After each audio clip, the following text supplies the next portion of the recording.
Hello বন্ধুরা, আপনারা কেমন আছেন? আশা করি ভালোই আছেন। তো আজকে আমরা দীঘা যাওয়ার উদ্দেশ্যে বেরিয়ে পড়লাম সকাল সকাল।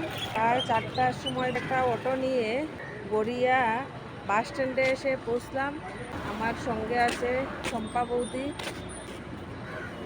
4:30টার গাড়ি ধরতে চেয়েছিলাম, তো এই 4:30টার গাড়িটা আমাদের মিস হয়েছে। যদিও আজকে খুব গরম পড়েছে বলে অনেক লোক দীঘা যাচ্ছে। তো দুটো বাস একেবারেই ফুল হয়েছে। 5টা 10-এ একটা স্পেশাল বাস দিয়েছে, সে বাসে করে আমরা এবার দীঘার উদ্দেশ্যে রওনা দেব। এখন বাজে 4:45। তো 5টা 10-এ আমরা গাড়িতে উঠে পড়ব।